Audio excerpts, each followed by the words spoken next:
அனாதை இல்லத்துல வளர்ந்த ஒரு பொண்ணு நல்லா படிச்சு ஒரு நல்ல வேலையை தேடிக்கிட்டு பெரியவங்களா ஆனவன அந்த அனாதை இல்லத்துல இருந்து வெளியே வந்து தனியா வாழ ஆரம்பிக்கிறாங்க. சின்ன வயசுல இருந்தே நமக்கு சொந்தங்கள் யாரும் இல்லைன்ற ஒரு ஏக்கத்தோட வாழ்ற அந்த பொண்ணுக்கு எப்பயுமே தனிமையில இருக்கிற மாதிரி ஒரு ஃபீல் ஏற்பட்டுட்டே இருக்கும். அண்ட் அவங்களுக்கு ரியல் லைஃப்ல நேர்ல மக்கள் எல்லாம் ஃபேக்கா இருக்கிறாங்கன்ற ஒரு அபிப்பிராயம் இருக்கிறதுனால அவங்க தனிமையா ஃபீல் பண்றதை குறைக்கணும்ன்றதுக்காக ஆன்லைன்ல நிறைய ஸ்ட்ரேஞ்சர்ஸ் கூட அப்பப்போ சேட் பண்ணிட்டு இருப்பாங்க. இப்படி ஒரு வாழ்க்கை வாழ்ந்துட்டு இருக்க இந்த பொண்ணுக்கு புதுசா ஒரு பையன் ஆன்லைன்ல ஸ்ட்ரேஞ்சரா அறிமுகமாகறான். ஒரு கட்டத்துல ஏதோ ஒரு அமானுஷ்ய சக்தி உங்களை தொடர்பு கொள்ள முயற்சி செய்யறத உணர்ற இந்த பொண்ணுக்கு இறுதியில என்ன ஆச்சு அப்படின்ற விஷயத்த நமக்கு சுவாரஸ்யமா சொன்ன ஒரு படத்தோட கதையை தான் இந்த வீடியோல பார்க்க போறோம். Before going into full story, I welcome you all to our channel. நான் உங்கள் அமான். இந்த மாதிரி நிறைய கதைகள் கேட்கறதுக்கு நம்ம சேனல்ல சப்ஸ்கிரைப் பண்ணிக்கோங்க.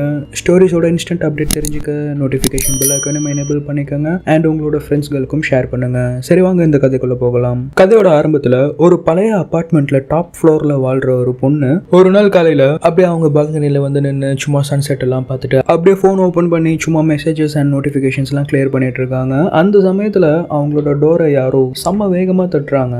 இந்த பொண்ணு சின்ன சின்ன விஷயத்துக்கு எல்லாமே ரொம்ப பயப்படுற பொண்ணு. ஏன்னா அவங்க தனியா வாழ்ந்துட்டு இருக்காங்க. இந்த மாதிரி ஒரு நேரத்துல காலங்காத்தால யாரோ கதவை அவ்வளோ வேகமா படப்படன்னு அடிக்கிறத பார்த்து பயந்து போய் யாருடான்ட்டு முன்னாடி பார்க்க பொறுமையா போறாங்க. அந்த சமயம் பார்த்து கதவு கீழே இருந்து நியூஸ் பேப்பரை தூக்கி போடுறாங்க. யாருன்னு பார்த்தா இந்த பொண்ணு தான் 3 மாசத்துக்கு முன்னாடி கார் ஆக்சிடென்ட் ஆனதுனால அவங்க கால் உடைஞ்சி கிட்டத்தட்ட ஒரு 100 நாட்கள் வீட்டில் தனிமையாக தான் இருக்காங்க. ஸோ நெட்டில் ஆன்லைன் ஜாப் தேடி எதுவும் கிடைக்காதனால பேப்பரில் ஏதாவது வேலை கிடைக்கும்ன்ட்டு பேப்பர் போட சொல்லியிருக்காங்க. ஏண்டா பேப்பர் போட சொன்னது குத்தமா? இவ்வளோ திகிலாக கதவை தட்டி பேப்பர் போடுறடான்ட்டு மனசுலேயே நினச்சிக்கிட்டு பேப்பர் எடுத்து வந்து ஏதாவது வேலை இருக்குமான்ட்டு செக் பண்ணுறாங்க. அப்படியே போர் அடிச்சு ஒரு கட்டத்தில் வேலை எதுவும் செட் ஆகாதனால ஃபோன் எடுத்து நோண்ட ஆரம்பிக்கிறாங்க. சோஷியல் மீடியாவில் சில ஸ்ட்ரேஞ்சர்ஸ் கூட அப்பப்போ சேட் பண்ணி அவங்க டைமை பாஸ் பண்ணுவாங்க. ஆனால் ரியல் லைஃப்பில் அவ்வளோவா ஃப்ரெண்ட்ஸே கிடையாது. ஆல்மோஸ்ட் ஃப்ரெண்ட்ஸே கிடையவே கிடையாது. வேலையில் யாராவது பார்த்தா சும்மா ஹாய் பை பேசுகிற மாதிரி அப்படியே தான். இந்த மாதிரி சமயத்தில் அன்னைக்கு ஒரு நாள் நைட்டு அவங்களுக்கு ஒரு டெக்ஸ்ட் மெசேஜ் வருது. ரேண்டமாக ஏதோ ஒரு நம்பர்ல இருந்து. எவனுக்கு நம்ம நம்பர் கிடைச்சிது?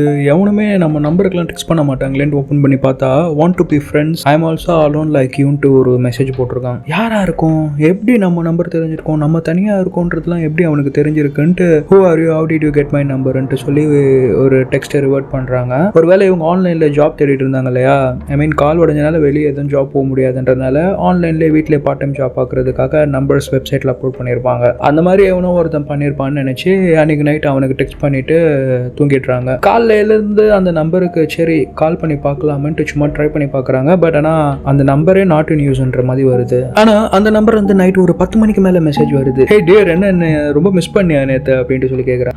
ரொம்ப தான், நீ யாருன்னே தெரியாது, உன்னத்துக்கு நான் மிஸ் பண்ண போறேன்ட்டு இவங்களும் பதிலுக்கு டெக்ஸ்ட் அனுப்புறாங்க. அப்போ இந்த பொண்ணு அவங்க கிட்ட கேட்குறாங்க, ஹே உன் நம்பருக்கு நான் காலையில் ட்ரை பண்ணினேன், காலே போகல, இப்போ மட்டும் எப்படி யூஸ் ஆகுதுன்ட்டு சொல்லி கேட்குறாங்க. அதுக்கு அவன் காலையிலலாம் என்னால் கான்டாக்டே பண்ண முடியாது, நைட்டு மட்டும் தான் நான் ஆக்டிவாக இருப்பேன், அதுவும் நான் இருக்கிற இடம் ரொம்ப கன்ஸ்ட்ரெயினாக இருக்குது, என்னால் சரியாகவே பேச முடியாது, ஸோ கால்ஸ்லாம் வேணாம், மெசேஜே பண்ணுன்ட்டு சொல்கிறான். அப்படி எந்த இடத்துல இருக்க நீ நைட்டு அப்படின்ட்டு இவங்க கேட்கும்போது சரி அதெல்லாம் விடு, நீ பொண்ணு தானே, எப்படி சம ஃபிகரா இல்லை சுமார் ஃபிகரான்ட்டு இவங்க கிட்டே கேட்குறான். எக்ஸ்கியூஸ் மீ, என்ன கேட்குறீங்க நீங்கள்? அழகாக இருந்தால் தான் பேசுவீங்களா? இப்படிலாம் எந்த பொண்ணுகிட்டையும் அப்ரோச் பண்ணாதீங்க சரியான்ட்டு இவங்களும் அவனை கத்துற மாதிரி கத்திட்டு பட் ஆனால் மனசுக்குள்ளேயே சிரிச்சுக்கிறாங்க. சரி ஓகே, நீ அழகா இல்லையான்ட்டு நான் சொல்கிறேன், எனக்கு ஒரு ஃபோட்டோ அனுப்புன்ட்டு இவன் பதிலுக்கு கேட்குறான். இவங்களும் சரி ஓகே நல்லா பேசுகிறானே பையன், ஃபோட்டோ அனுப்பிச்சு பார்க்கலாம், என்ன சொல்கிறான்னு பார்க்கலான்ட்டு பக்கத்தில் இருக்கிற ஒரு மேக்கப் கிட்ட எடுத்துட்டு சும்மா ஃபேஸை மட்டும் டச் அப் பண்ணிட்டு ஒரு செல்ஃபி எடுத்து அவனுக்கு அனுப்புகிறாங்க. என்ன நீ எதிர்பார்த்த அளவு இருந்தனா இல்லையா அப்படின்ட்டு ஒரு டெக்ஸ்ட்டை போட்டுட்டு சரி நான் உன்னை பார்க்கணும், எனக்கு திரும்பி ஃபோட்டோ அனுப்பு,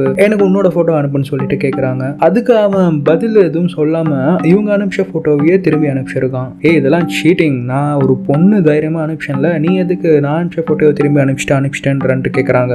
நல்லா பாரு, நானும் அந்த ஃபோட்டோவில் இருக்கேன், உன் கூட தான் இருக்கேன்னு சொல்லிட்டு ஒரு டெக்ஸ்ட் பண்ணுறான். அந்த ஃபோட்டோவை திரும்பி உத்து பார்க்குற இந்த அம்மாக்கு அல்ல உடனே அவனுக்கு கால் பண்ணுறாங்க. ஆனால் அவன் காலை டிக்ளைன் பண்ணிடுறான். அந்த ஃபோட்டோவை நீங்கள் பார்க்கலன்னா ரீவைண்ட் பண்ணி போய் பார்த்துட்டு வாங்க, பார்த்தவங்க அப்படி ஸ்டோரியை கண்டினியூ பண்ணுங்க. இந்த பொண்ணுக்கா ஒரே பயம். சரி கொஞ்ச நேரம் ஜாலியாக ஏதாவது ரொமான்டிக்காக பேசலாம்ட்டு ஃபோட்டோ அனுப்பிச்சா இவன் நம்மளை பயப்படுத்தி விட்டு போயிட்டானேன்ட்டு தூக்கம் வராமல் கம்ப்யூட்டர் ஆன் பண்ணி சும்மா சர்ச் பண்ணிட்டு இருக்காங்க. ஆன்லைனில் டெத் டேட்டா பேஸ் ஒன்று இருக்கும், அதை பார்த்துட்டு இருக்காங்க. இவனும் ஒரு முறை இவங்க 3 மாசமா வீட்டில் தனியாக இருக்கிறதுன்னு சொன்ன மாதிரி சேட்டில் இவனும் ஒரு முறை 100 நாட்கள் தனியாக இருக்கிறதா சொன்னான். இளவரசனோட மகன் இறந்து 100 நாட்கள் ஆகுது, அவரோட சவப்பெட்டியில் ஒரு மொபைலை வச்சு அடக்கம் செஞ்சிருக்கும். இறந்த பிறகு அவரோட ஆத்மா தனிமையாக ஃபீல் பண்ணிச்சுன்னா இங்கே நம்ம உலகத்தில் யாரையாவது கான்டாக்ட் பண்ணணும்னு நினைச்சா அவர் அந்த மொபைல் மூலியமா கான்டாக்ட் பண்ணிப்பாருன்னு போட்டுக்கன்ட்டு எழுதியிருக்கு. அதை பார்த்து இங்க ரூமை திரும்பி பார்க்குற இந்த பொண்ணு ஃபோனை தூக்கி கீழே போட்டுட்டு அப்படியே கீழே விழுந்துடுறா. ஐயோ நம்ம தான் கச்சோமா, நிஜமாலே இருப்பானோ, ஒரு வேலை இருக்குமோன்ட்டு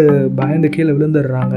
ஃபோனு கட்டிலுக்கு கீழே போய் விழுந்துடுது. குனிஞ்சு எடுக்க ட்ரை பண்றாங்க, ஆனா எடுக்க முடியல. ஸோ அதனால அங்கே டேபிள்ல இருக்கிற ஒரு ஸ்கேல் எடுத்து ஸ்கேல்ல இருந்து தட்டி ஃபோனை எடுக்கலான்ட்டு திரும்பும் போது ஃபோன் அவங்க பக்கத்துல இருக்கு. கட்டில இருந்து வெளியே வந்து இந்த பொண்ணுக்கு ஒண்ணுமே புரியல, என்னடா இது இப்படிலாம் நடக்குதுன்ட்டு அந்த ஃபோன் எடுத்து பாக்குறாங்க. அப்போ ரீசெண்டா ஒரு டெக்ஸ்ட் மெசேஜ் வந்திருக்கு. அந்த மெசேஜ் என்னன்ட்டு ஓபன் பண்ணி பார்த்தா இவன் கிட்ட இருந்துதான். ஏன் செல்லக்குட்டி பயப்படுற, மூஞ்சிலாம் வேர்த்து இருக்கு பாரு, எடுத்து அந்த துண்டை எடுத்து தொடச்சிக்கோன்ட்டு சொல்லி மெசேஜ் அனுப்பிச்சிருக்கிறான். உடனே இவங்க ஹே யார் நீங்க, இந்த மாதிரி விளையாடாதீங்க, ரூம்ல ஏதாவது கேமரா வச்சிருக்கீங்களா, எனக்கு ரொம்ப பயமா இருக்கு, நான் வேற தனிமையா இருக்கேன், என்னை பயன்படுத்தாதீங்க, எனக்கு சீரியஸா ரொம்ப பயமா இருக்குன்ட்டு ஒரு பெரிய டெக்ஸ்ட் அடிச்சு அவனுக்கு திரும்பி சென்ட் பண்ணிடுறாங்க. பதிலுக்கு இவன் ஏ லூசே, 100 நாளா நான் இங்க தான் உன் கூட தான் இருக்கேன், நீ இப்போ ரீசெண்டா தான் வெளியே ஜாப்லாம் தேட ஆரம்பிச்சனால சரி உனக்கு தனியா இருக்க பிடிக்கல, என் கூடயே கூப்பிட்டுக்கலாம்ட்டு நான் உன்னை கான்டாக்ட் பண்ணேன், இல்லைன்னா நான் எப்பயோ உன்னை கான்டாக்ட் பண்ணிருப்பேன்ட்டு மெசேஜ் அனுப்புறான். அது 100 நாள் என் கூட தான் இருக்கிறியா? அந்த மெசேஜை பார்த்தோன்னே இந்த பொண்ணுக்கு என்ன பண்றதுனே புரியல. ஏன் சொல்ல ரொம்ப பயப்படுற,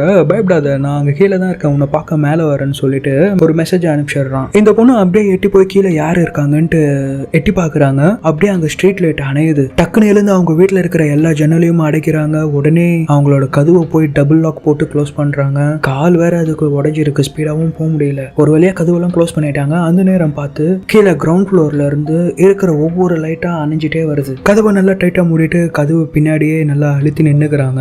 அப்படியே கதவு ஓட்டையில இருந்து யாரா வராங்கன்ட்டு பார்த்துட்டு இருக்காங்க. அந்த சமயத்துல ஃப்ளோர்ல இருக்கிற ஒவ்வொரு லைட்டா கொஞ்சம் கொஞ்சமா அணைஞ்சிட்டே வருது. இவங்க பயத்துல திரும்பிக்கிறாங்க. இவங்க வீட்டுல இருக்கிற லைட்டுமே அணைஞ்சிருது. அந்த சமயத்துல பயத்துல இந்த பொண்ணு பயங்கரமா அழவே ஆரம்பிச்சிருது. அப்ப போன்ல மட்டும் ஒரு வெளிச்சம் வருது. என்னன்னா ஒரு புது டெக்ஸ்ட் வந்திருக்கு. ஹே நான் இப்போ ரூம்குள்ள தான் இருக்கேன், இன்னமும் ஏன் பயந்துட்டு இருக்கேன்ட்டு டெக்ஸ்ட் பண்ணிருக்கிறான். அதை படிக்கிற இந்த பொண்ணு ப்ளீஸ் நீங்க யாருன்னே தெரியல, என்னை இப்படி பயன்படுத்தாதீங்க, எனக்கு ரொம்ப பயமா இருக்கு, என்னோட ஃப்ரெண்ட்ஸ் யாராவது என்ன பிராங்க் பண்றதா இருந்தா நான் பயந்துட்டு என்ன விட்டுருங்க அப்படின்ட்டு கதறி அழுகுறாங்க.